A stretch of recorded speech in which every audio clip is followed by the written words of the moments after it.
সিলেটে লুট হওয়া পাথর উদ্ধার করছে আইনশৃঙ্খলা বাহিনী। অভিযানে অংশ নিচ্ছে পুলিশ, র্যাব এবং বিজিবি। একই সাথে সিলেটে জেলা প্রশাসকের কার্যালয় থেকে এক গণবিজ্ঞপ্তি প্রকাশের পর কেউ কেউ লুটের পাথর ফেরত দিচ্ছে। বিজ্ঞপ্তি অনুযায়ী তাদের হাতে সময় আছে মঙ্গলবার পর্যন্ত।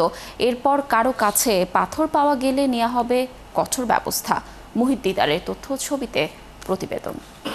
লুট হওয়া পাথর উদ্ধারের কাজ করছে আইনশৃঙ্খলা বাহিনী। অভিযানে অংশ নিয়েছে পুলিশ, র্যাব ও বিজিবি। এর আগে শনিবার সন্ধ্যায় সিলেটে জেলা প্রশাসকের কার্যালয় থেকে এক গণবিজ্ঞপ্তি প্রকাশ করা হয়। সেখানে বলা হয়, মঙ্গলবার সন্ধ্যার মধ্যে নিজ উদ্যোগে নিজ খরচে পাথর পৌঁছে দিতে হবে, তা না হলে নেওয়া হবে কঠোর ব্যবস্থা। সাধারণ মানুষের দাবি, পাথর লুটপাটকারীদের দ্রুত আইনের আওতায় এনে শাস্তির ব্যবস্থা করা হোক।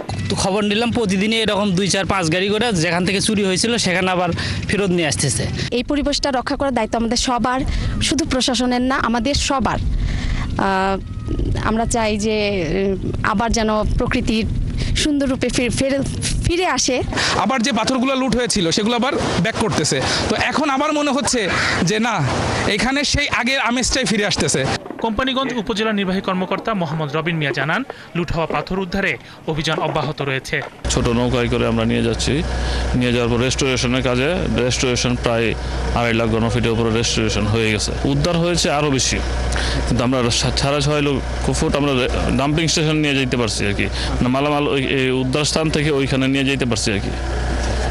আমরা আশা করি দ্রুতই আমরা সম্পন্ন করতে পারবো এবং আগের থেকে আরও ভালো চেহারা আমরা ফিরে আনতে পারবো, এটুকু আমরা আশাবাদী। তিনি আরও জানান, 26 আগস্ট সন্ধ্যার মধ্যে যারা পাথর লুট করেছেন তাদের স্বেচ্ছায় পাথর ফেরত দেওয়ার জন্য অনুরোধ জানানো হয়েছে। নির্ধারিত সময়ের পর নেওয়া হবে আইনানুগ ব্যবস্থা। শরীফ আজাদ প্রীতম, 71।